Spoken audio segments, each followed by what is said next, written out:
Hello, I'm Johan Sabbe from Belgium, Soundpainting from Belgium.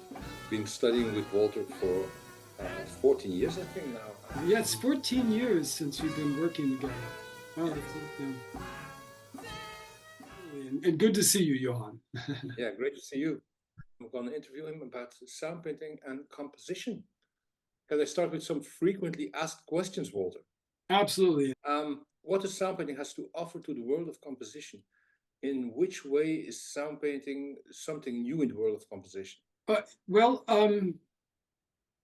at times there's a very big difference between like live composing with sound painting in comparison to, traditional composing with pencil and paper or a finale, Sibelius, or whatever the program is.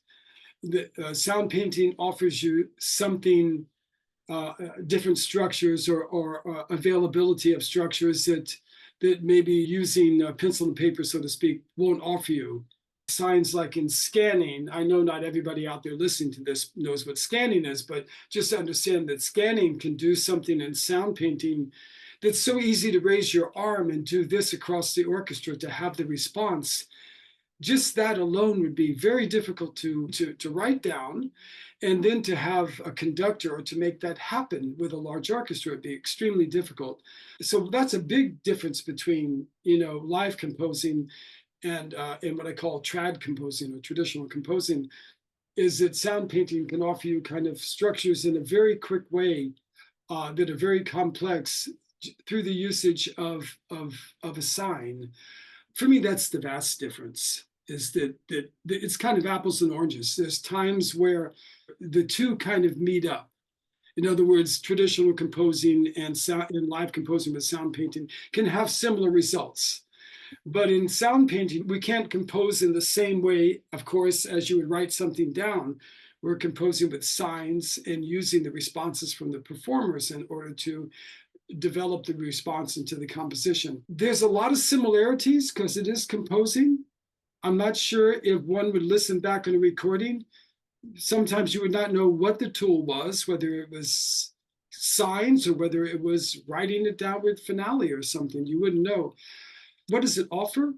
In the world of composition, it offers another tool which allows the composer to access certain structures very quickly. Not that that has to be the goal, but allows you to access certain structures and to move through certain structures in a way that I think traditional composing never offered me as a traditional composer. I would say that's probably one of the main things that it offers is accessibility to structures not so easily accessible in trad composing.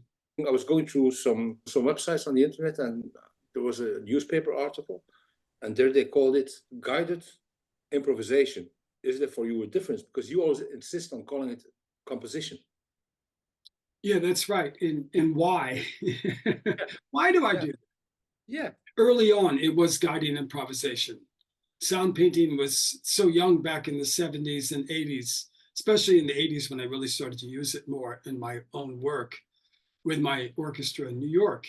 And great improvisers, and I would set something in motion either with notation, which would set something in motion with improvisation, or I would set something in motion with a sign or two. But the forward motion of the composition came from improvisation. It was all from the improvisation. And then every now and then I would stand up. I would actually go back into the orchestra and perform and then come back out and throw out a sign or two in order to steer the composition a certain direction and then go sit back down. So for me, that was guiding, much like a traffic police person will stand in, like in Bermuda, for example, and they're making the cars go this way, the cars go that way, and that traffic police person is directing the people are driving the car, but the police person is directing where the cars are going, but he or she or they are not driving the car. The car is driven by somebody else. So maybe a strange analogy, but I see similar that I set something in motion with a group full of very skilled improvisers. and then they move the motion of all the action and all the offers forward, and it's open form improv, and then I would add a few signs. That I continued to do that over the years. At the same time, I developed the language. And at one point, I would say it was in the early 90s, when I had developed at that point hundreds of signs, then I started to recognize it as composing, sort of a living version of graphic notation. As much as graphic notation is composition, it's done with shape. Like, well, music notation itself is shape, it's drawing, but graphic notation is another form of drawing music. So as much as graphic notation gives the information to the performer, so does a sign. It's very much related to graphic notation. At that point, there were so many ways of offering a phrase, receiving results, modifying the results, offering another phrase. It was such a back and forth at that time that it wasn't guiding anymore. It was composing. I was given the information, I structured it, I gave back a question, I got the answer, I structured it, I gave back a question, etc. So that was not the same thing as guiding for me. That's why I look at it as composing. But still, the material, you offer a basic structure. You ask performers to do something, but the material that is being delivered is improvised. This is true. Yeah, most of the time, unless of course we're using palettes, which palettes are something that's, notated ahead of time that gets brought into the composition in one form or another. The performers, like if I sign a long tone in the mid-range, meaning mid-range of the instrument, the performer chooses which note in there. But of course, I could say, please give me an F sharp in octave 4. I can sign that if I want to. A mid-range of, I'm sure, there's all of that available in the language, but that's not the point of the language. The point of the language is to give a kind of an empty box, and then the performer fills it with the content the sound painter is asking for. So that's much like anything. Even a note, a single quarter note, is just a drawing. It's a sign, and the performer is filling it with what it's asking for. That's the same thing I'm doing, but my notes are more broad in concept. Here is my note. My note's a long tone. You fill it. You play a long tone. Yeah. Or here is pointless, and you play that structure. So for me, it's exactly the same thing. So in that way, you own the composition. 1 million hits on Spotify for a certain composition, you get the royalties. Yes, if I was to have my way, my druthers, if you will, because it's such an exchange between the composer and the performer. I work with ASCAP, and so I'm with ASCAP. So if I could get ASCAP to make sure to give the performers also part of it, I would want to be. Yeah. I am the composer, yes, but they are the performers. So I would like to share it. So that's my philosophy about that. But do I own it as far as whose name? Forget the money for a second. If I were to put my name on it, then I feel like I have every right to put my name on it. In fact, I would hope that everybody would understand, yes, everybody involved in the composition would say, yes, your role was composer. My role was performer. We're equal, of course. Yeah. But you are the composer of that composition. Absolutely. I see myself as the composer. And when I work with, when I'm teaching sound painting to students, and this question comes up, sometimes they sort of disagree, but you don't disagree when you have a high level of fluency with the language and you're composing. You really understand you're the composer, the same way you do when you write it down. You understand when you write it down, you're the composer. But because we have a piece of paper that we could say, hey, look, I drew this composition, it feels more like you're the composer because it's in this kind of two-dimensional world, and sound painting is three-dimension. That you're in life, and you're performing, and you're doing it then and there. It's not notated somewhere. This is notated, here it is. That's just a concept. It doesn't define what composition is. Composition is structuring things, and the level of your structuring, I think, for me, denotes whether it's a composition or something that's being guided. Yes, a bit the same like in jazz improvisation. When you improvise over a standard, it's the same thing. the owner of the composition is the guy who wrote the standard. Right, exactly. Like we were speaking not so long ago about like Thelonious Monk with "Well, you needn't," and the notation itself takes just a matter of seconds, really. And then say, some group is playing "Well, you needn't," or maybe it's Monk and or some other group is playing "Well, you needn't." It's Monk's piece. Everything about the chord structures and the notation all gives the color of kind of what the piece is about, and then you improvise based on that. But the improvisation goes much further than the notation, way beyond time-wise, way beyond the notation. But whose music is it? It's Monk's that you're playing. Nobody ever says, "Oh, I was playing my piece," when they're playing "Well, you need it." So yeah, so that's a wonderful comparison, because that's even more of a discussion about, well, whose piece is it? Because if it's 30 minutes of improvisation on "Well, you needn't," and "Well, you needn't" takes a minute to play, then whose piece is it? Well, it's Monk's piece. You're building it on his structure. A question that often arises: is sound painting the same as conducting, or what is the difference between conducting and sound painting? That's one of those frequently asked questions. That is one of those frequently asked questions. Conducting is guiding, directing, realizing something that has been notated beforehand. It exists. Conducting works with something that's pre-existing.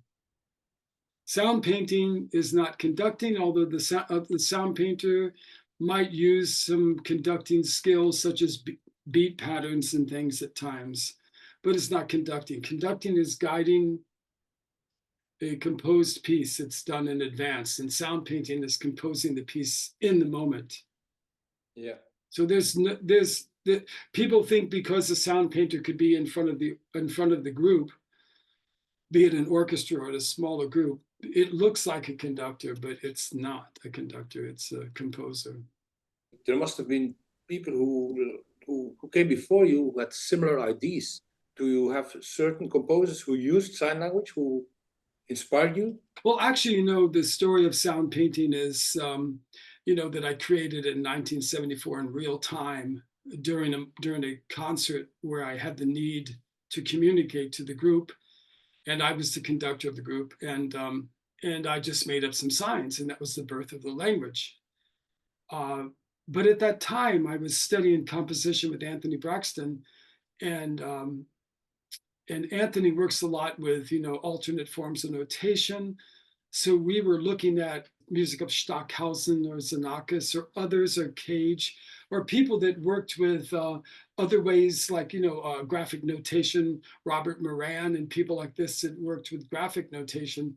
This was what influenced me to actually try a sign. It didn't come out of a vacuum.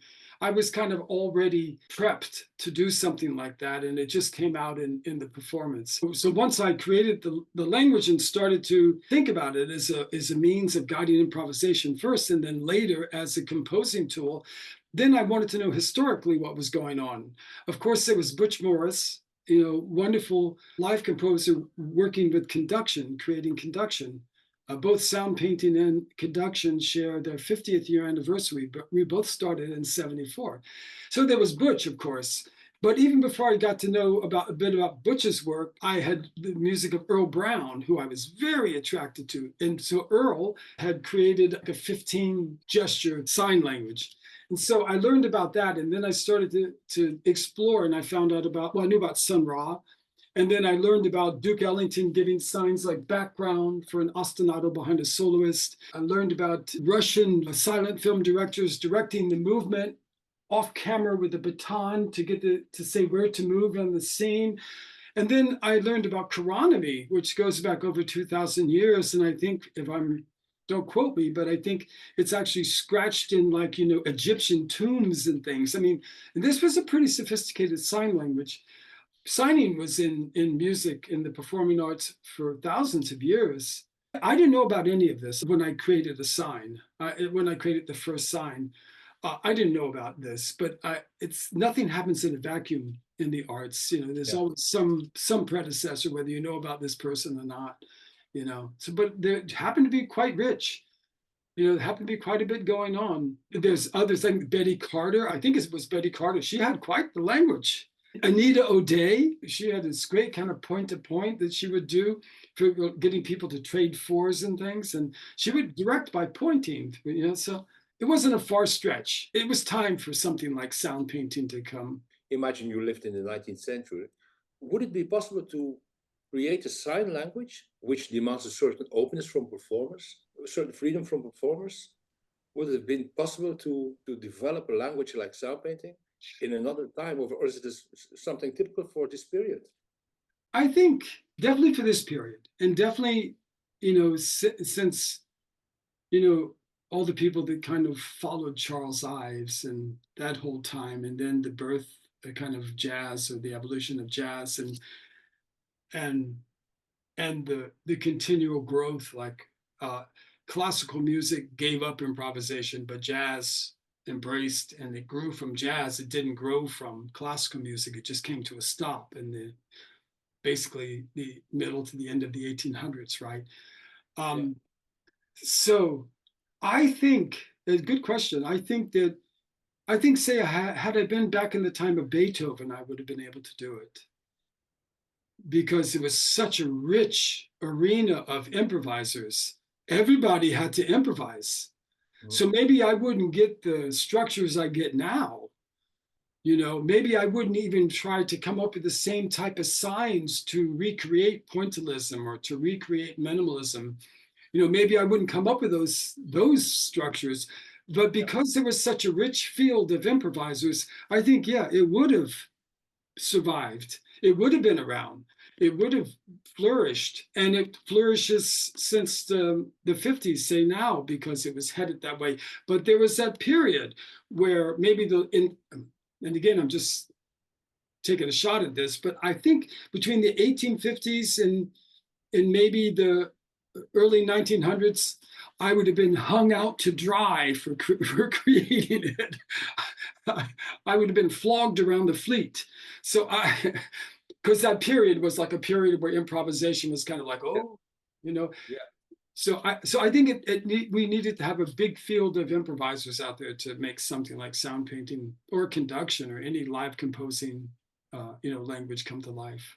It's funny because like sound painting is very popular with classical musicians. My experience is that classical musicians who are really trained classical, who never learn to improvise, are very open to sound painting, more than jazz musicians who feel like as if you're limiting their possibilities. Yeah, and often with jazz musicians, that's how they feel in the beginning, like the first 10 or 15 minutes, until they realize that sound painting is making art with people and what you bring to it individually. So a wonderful improviser, whether it's coming out of a more classical jazz or more out of a jazz that stems from, you know, Ornette Coleman in the free jazz period, or coming out of the free improv world, the improviser, the skilled improviser, sometimes in the beginning will feel like sound painting is going to constrict them in some ways, but it does it when they get past that first 15 or so minutes. Classical musicians now are just rife with desire to improvise. You know, I do so much work with classical musicians. They really can offer to the sign. I mean, they might not have any individual improvising skills.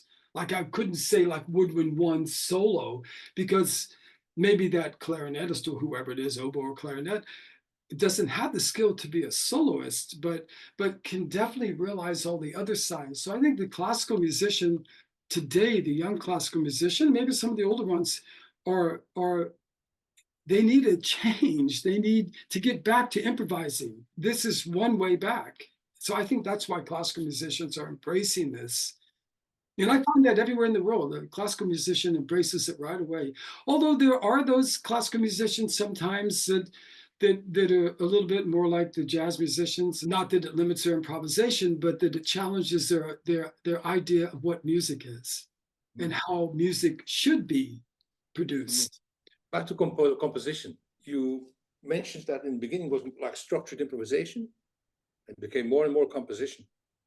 But did your way, your personal way of composing, evolved during the years? Do you still have new insights now?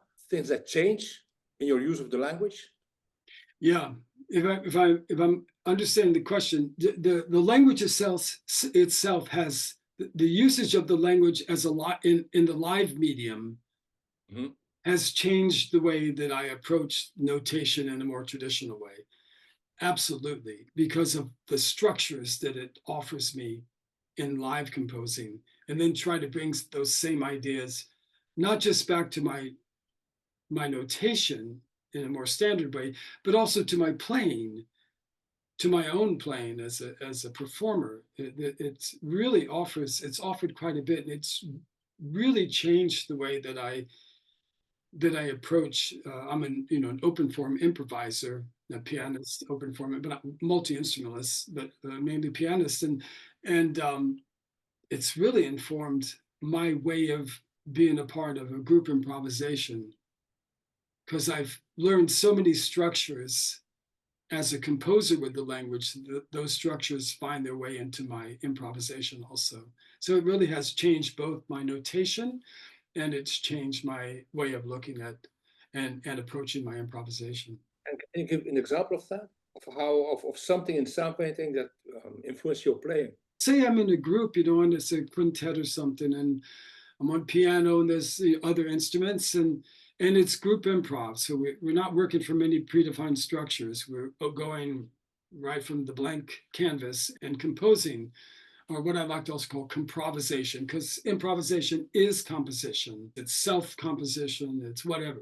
So we have so many different ways of we have relate to, we have, brushwork, we have status. So we use all of these signs to say what is our role in this situation in sound painting. The sign itself as kind of ask you for a certain role, ask you to listen a certain way, ask you to relate to in a different way, ask you to support in many different ways, ask you to change your status in many different ways.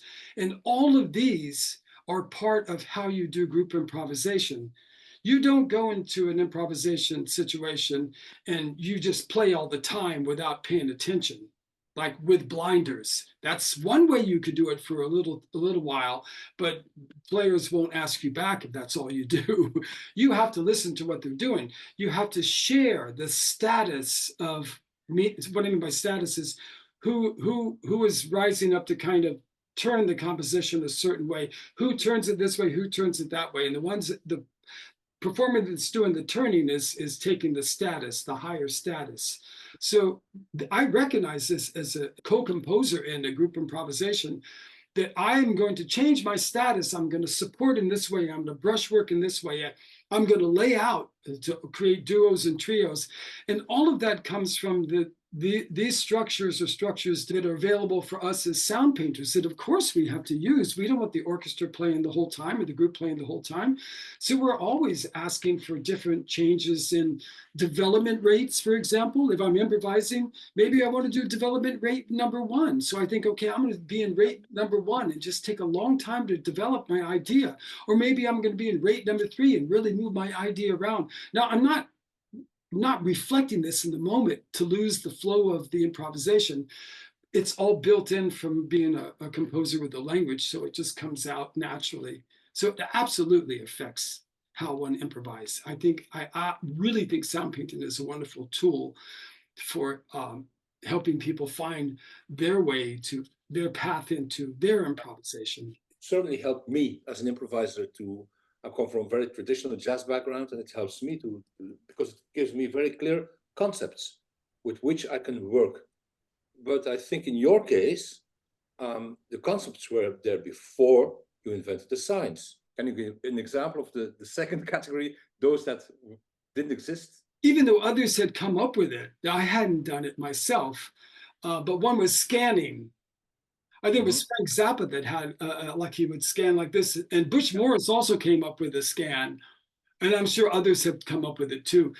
But mine came from watching soccer or football, as we say here, and so so that's where it came from, was actually watching some kind of group dynamic, And also there's another with coming and going, which comes from, the dynamics of two crowds passing each other, with one person in each crowd knowing the other, but unable to get to them to say hello, to give a hug or whatever, because the crowds are too dense, and they can't come together. So seeing that crowd dynamic in New York City years ago brought me to the concept, the idea to create coming and going. I see what it looks like in Grand Central, or even before that, just anywhere where people are kind of, groups of people are around, say like just to explain this, they're in Grand Central Station, there's someone walking a dog, there's a group of people talking, they don't really know much about each other. Everybody is not connected. There's these group of people that are doing this, they're trying to catch a train, someone's walking their dog, someone spilled their coffee, all this stuff going on in Grand Central Station, say. And for me, that was at the root of the concept of play can't play, that everybody would stay in their world with integrity. Now, I had also studied this concept with Cage and Earl Brown. They also had this kind of be with blinders, and two voices seemingly unrelated in the same space. If each has its own solid integrity, then it works. Always. It works in a way. But if one voice is aware of the other and timid because of the other voice, it falls. The momentum falls. But when the two voices, so to speak, conceptually speaking, whatever these two voices could be, as long as the integrity is strong with each one, it works no matter what it is. This was the idea of like play can play. So that came from just, looking at crowd dynamics. We were talking about you were being influenced by real life things that you can incorporate in your music. It's a multidisciplinary language. Are there certain concepts from dance that you translated to music, or the other way around? Did other disciplines influence your composing? Absolutely. I mean, the first part of your question, like something from dance. So I created a sign for dance. But one was what I created for dance was density. Like, to do this would bring the dancers together into a crowd, and then this would spread them out on the performing space. And then I said, whoa, that's great. I have a density fader, so why not do that with pointillism? Because normally pointillism is very dense for me. So why not use it with signs like pointillism to spread it out more? That's one example of many that came first from creating something for dance. I try as much as I can to take one sign and take it across all the disciplines instead of having them specific to discipline, because that would be really hard to make a phrase that way. Slowly, yes, but if you need it really quickly in a performance, it would be cumbersome to have to sign the dancers with one type of phrase, the musicians with the other, the actors with the other, and the visual arts with another. It would be not a good sign language. The signs run across the discipline, so like long tone is a multidisciplinary sign. It might have started off with music, but I had to then adapt it for dance, and then for actors, and then for the visual arts. And then sometimes, like, addressing your question, sometimes I create something for dance, and it might stay only for dancers, or something in music might stay only for musicians, but most of the signs run across the disciplines, and are in one discipline influences the other very often. From the point of view of the audience, is attending a sound painting concert a different experience than attending a classical concert or a jazz concert? Yes, maybe not completely in a different way. To give it kind of a brief answer, a short answer, yes, it is, because you have the sound painter composing in real time the composition. The public recognizes that person's making signs and these results are happening. And of course, in jazz or in any improvised music, they're the performers up there, and they're creating the composition in real time too. But it's a bit more, sort of unavailable to the public, because it's all inside the performer's head. Here you have the liaison is the sound painter. You have the public and then the group, and then this person, they're creating the composition in real time. So whether the audience likes it or not, the fact that they get to see it being done in real time, I think brings the public to the composition, even though the composition may be very abstract in sort of contemporary music or contemporary performance approach. The public gets to see how it's done and they find their way into it more. I sort of like to compare this, bringing the public into the work more, because you have the liaison being the sound painter, to like Chihuly, the great glass artist, who maybe you don't like the results of what Chihuly was doing when he was blowing glass and making these amazing, beautiful sculptures of glass. Maybe in the end, you wouldn't want one of those in your house. I would, but maybe some people wouldn't, because the result might be quite abstract for them. But watching Chihuly do it, Yeah. was fascinating. So for me, watching the sound painter realize the piece in real time and solve problems, you can possibly understand the sound painter's taking a risk. You're right there with them, and I think that's a vast difference. It's another presentation of art that's, say, different from the others. Yeah, it's really witnessing a creative process as it happens in real time. Yeah, and we do that, of course, with everything. I mean, we understand what we're saying with that. There's of course, all of art, performing art is that, but we're talking about another step, like you're really watching them make the painting, so to speak, or sculpt something, or you're composing the work. Yeah, it's performers are always realizing whether it's something that's pre-composed or something in real time. They're still realizing it, but there's a different level here of, like, everybody's realizing, everybody's putting it into motion, including in the moment, including the composer. When you listen to the composition, you know it's going to be, it's now and then it's gone. But still, you record the sound painting.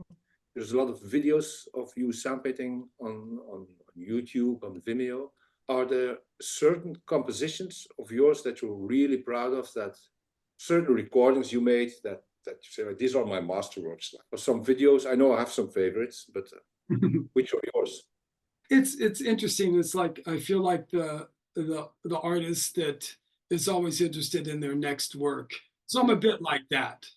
Sometimes I really enjoy like checking out my own work, and sometimes I don't want to, for one reason or another. But I do have favorites, of course. There are some that every time I listen to them, they don't get weaker, they get stronger. For me, that's, if it does that to me, then it's a good work. I think the Pexo DVD is an example. Pexo isn't completely out there in the public. I don't think there's a full version of it up anywhere. I know it is as a DVD. And people don't remember even what that is. But also with my orchestra in New York, there's some works at the Firehouse, the Firehouse space, with a smaller version of my group. It's multidisciplinary. Those are very powerful, and I love them. And I do like very much the work with Mob Job. It's a quintet, a noise group. That's great. I love the string quartet, what I call SB Quartet. I really enjoy. I only had 2 weeks of rehearsal with these different groups, but the 2 groups I sound painted at the Round Top Festival, I really enjoyed that. And also listen back to the Haydn Concerto in C for cello and chamber orchestra as a sound painting. I really love that. My works with Anthony Braxton, the 6 compositions that Anthony and I did together, I really love those. It's an interesting question, because at different times I prefer one more than the other. So I like to, when it comes to enjoying one's work, for me, when I compose it in the moment with sound painting, I really don't know. It's a strange way of saying it. I don't know if it was good or not, just to put it in those terms. Oh, I don't know if this was any good. So that's a feeling I can have afterwards. Well, I don't know. How'd you feel about the piece? Well, it seemed like everything went well, but I don't know. I don't remember anything about the piece. Yeah. And then there's times where I remember the piece and it felt really good, and I feel like it was a great piece. Almost every time what happens is, when I feel that way about the piece, wow, that was great, I was really going wild with the sound painting. It was just turning out great. And I have that feeling right afterwards. That's usually when the piece is not as good as the one that I have no notion about. Because when you have a notion about a piece that's, oh, I was really in there, I was locked in, and you feel that way afterwards, and you say, wow, that was a great piece. The reason you say that is because you went to a safe place. You went to places that you know. And as a composer, most of the time, I don't want to go to some place that I know. I'd like to go someplace new, you know? I don't want to track over old ground. So when I have the feeling of I don't know what happened, I have no notion, that's when I'm excited to listen to the recording or watch it. Then I know I probably am treading on new ground. We all listen to our own recordings as improvisers to learn. You still learn. Absolutely. I learn from my recordings. I learn from you. I learned from Angelique Cormier. I learned from all the other sound painters. You know, I learned from improvisers. I learned from my influences, whatever they are. I still learn, and I definitely learn from my own recordings. You know, I look at them and I don't say I wish I would have made that phrase instead of that phrase, Mhm. but I learn about where I'm at that moment in time with live composition, like I, what's driving me in that moment. You know, in life, it's life that drives me to compose a certain way. You know, it's not just my life, it's the life of the people that are in the group, how they're feeling that day. So yeah, I really like to listen to my work at the right moment for me, and I learn from it every time. You've been Soundpainting for 50 years now. So besides having a different attitude now than in the beginning, because in the beginning you saw the structured improvisation, and now it's really language for composing. Um, but did your way of composing change during the years? Did what are the insights that you have now that you learned from all those years? Which way did you become a better sound painter now than you were 30 years ago, and maybe 10 years ago, or 5 years ago, or a month ago? I don't know. What's the main lesson you learned from yourself? Amassing a great amount of work, like, and then the more work that you amass, the more work that you build, the more searching I have to do to not be stuck in one place. Mhm. So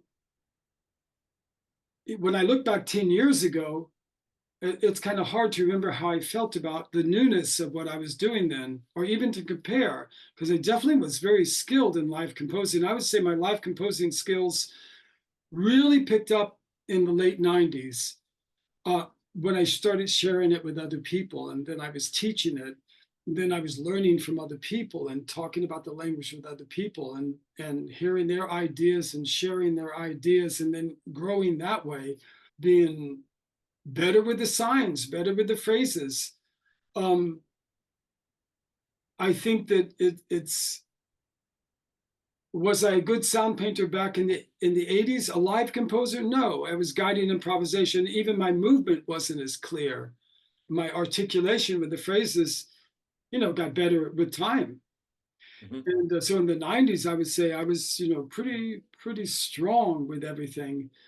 And it was really sharing it with other people that opened it up to brand new ideas that I could study what other people were doing. That I just never stop. It just never stops growing for me. The more you are in your life as an artist and the more work you amass, in some ways, it's even more challenging to go beyond that body of work. So I keep wanting to go beyond the body of work that I've done. And I'm thinking about this now, Johan. I'm thinking, what is my next step as a live composer, you know?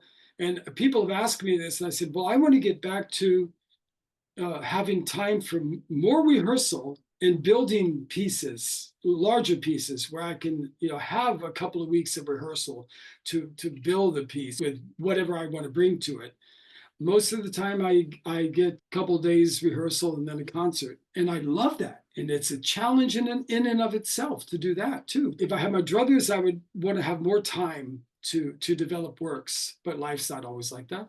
So now it's, what do I do when I'm working with, we have our project in August, at the end of August 2024, and you're preparing the group, and then I'm coming in and we're sound painting, so we have those few days to work together. So what can I bring to that that'll make me feel like I'm not repeating myself? I think that answers your question. It's always a challenge when you have a large body of work. There's less new ground to stomp on. We've talked about this before, where you said like it took you such a long time to realize what live composition is. What is it exactly that one needs to be a live composer? What is the main skill of a live composer? Well, I'll say the obvious, and then I'll say what you really have to have. To me, what's at the root. Without it, you're going to run into the wall. So of course you have to have the ability to do all the signs and to respond. And each sound painter, not to be callous, but the sound painter's instrument is the group. So each sound painter, every time they go to a new group, they build their instrument. They're rebuilding their instrument. If the group doesn't know the language, you rebuild it. You have to build your instrument to perform with it. Having the ability to explain everything, having the ability to make all the signs, what makes you a live composer that can go beyond the expected or the known to go into the unknown, is simply, I want nothing, I accept everything. That is so simple to say, but when you're standing in front of a group and you go whole group pointillism play, and someone comes in not doing pointillism, you have to have worked with yourself to completely let that go. I want nothing, I accept everything. So quickly close off that that's not pointillism, and say, this is what I have, this is what I work with. Now that's a concept that's easy to understand, but in live composing, it's extremely difficult for the sound painter to actually achieve that level of flow. When you're completely in the flow, when you can do that. If you don't do that, you stop the flow. I've worked very hard over the years to just want nothing. I want nothing, I accept everything. So no matter what happens, and I can give some great examples of things that have happened that might make some people just walk off the stage and go home crying. But for me, it's a gift. I don't want anything, I accept everything. And so whatever comes at me, boom, I'll compose with it. Sound painting is related to your personal musical world, which is very eclectic. It has roots in rock, jazz, contemporary classical music. Yeah, it reflects your personal view on life and your personal view on what art is, which is very inclusive, but it's the language that other people can use. Are there sound painters who have a totally different approach than yours, but still use the language to compose? Yes, yeah, and for me, that's what really identifies it as a tool. Sound painting is a language. It has a syntax, it has irregular verbs, so to speak. It has all of that. But like any language, it's a tool. So if you have composers like Jennifer Rayfeld, or Angelique Cormier, or Sabine Vogel, Eric Chappelle, François Chenot, you, Johan, I could go on and on.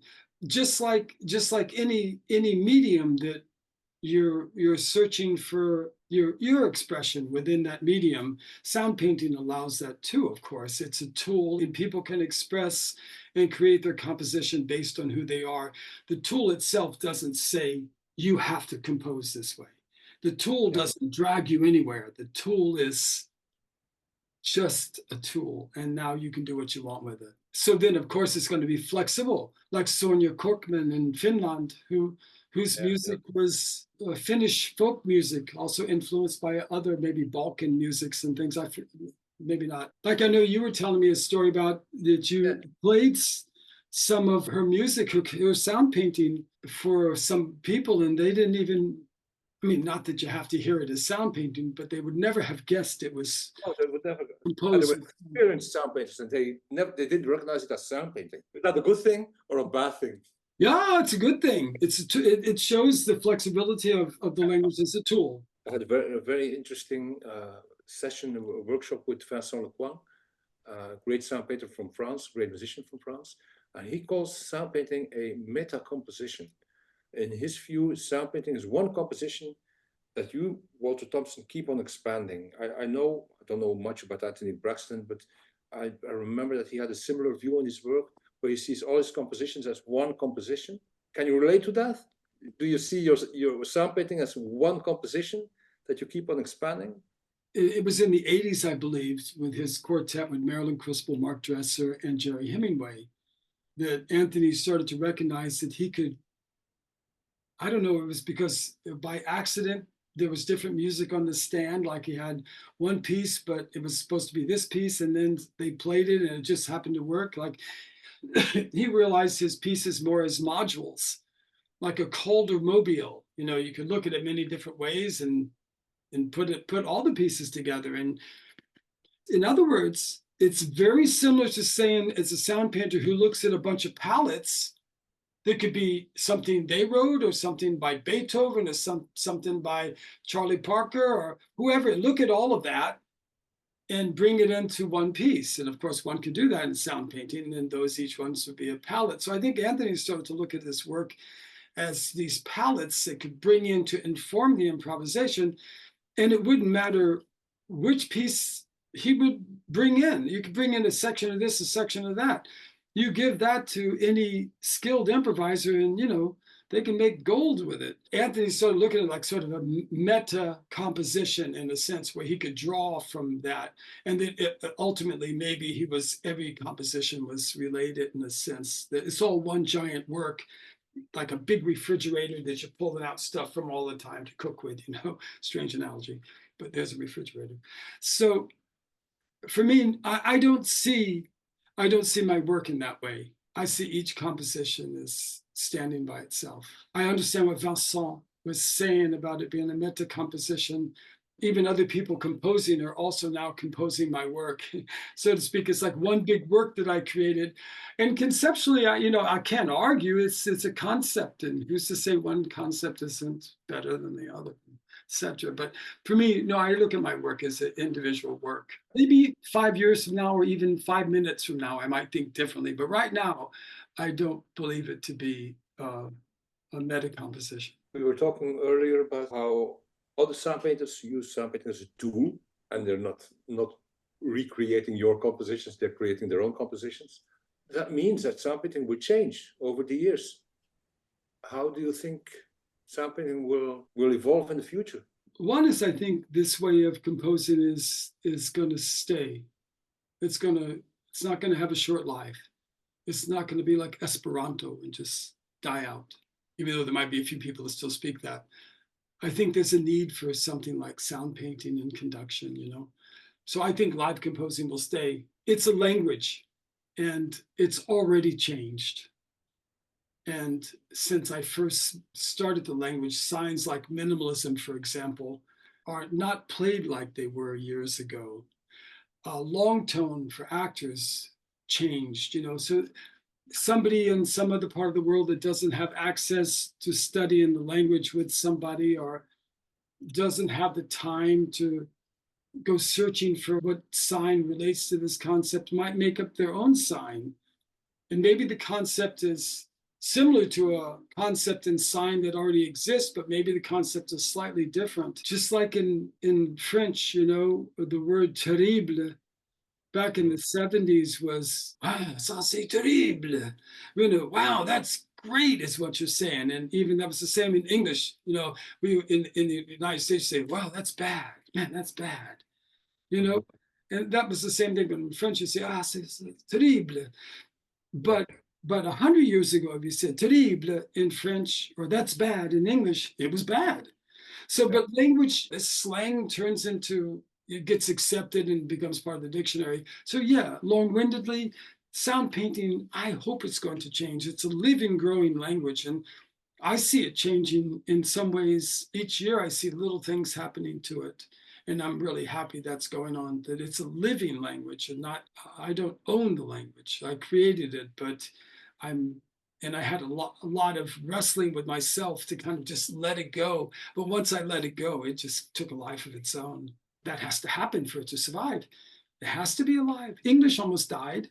I think it was the 1300s. English almost died, and one king kind of resurrected it, you know, and it absorbed 5,000 French words, 3,000 Spanish words, a bunch of Arabic words, some Swedish words. Now it's a living, growing language that's all over the world. So I look at sound painting like that. Maybe not as broad as English, but like any language, it's going to grow, and you can't stop it. No one can stop it. Ridiculous to try to stop the growth.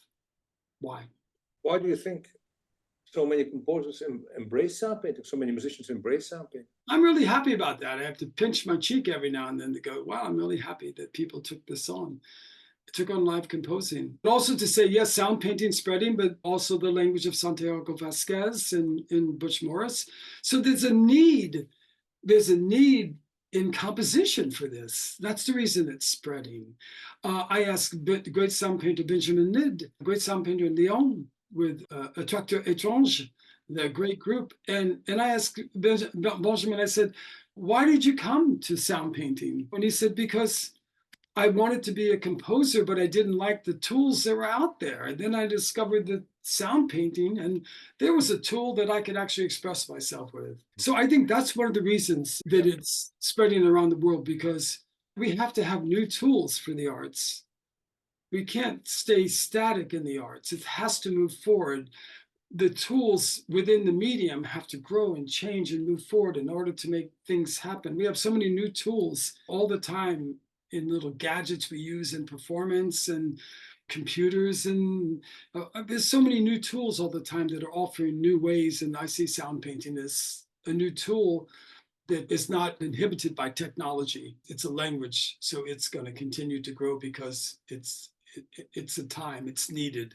So back to the earlier question, what would have happened to me hundreds of years ago? Maybe it wasn't needed. Yeah. Maybe something like that wasn't needed back then. We didn't need something like this. We didn't need live composing back in the days of Mozart and Beethoven.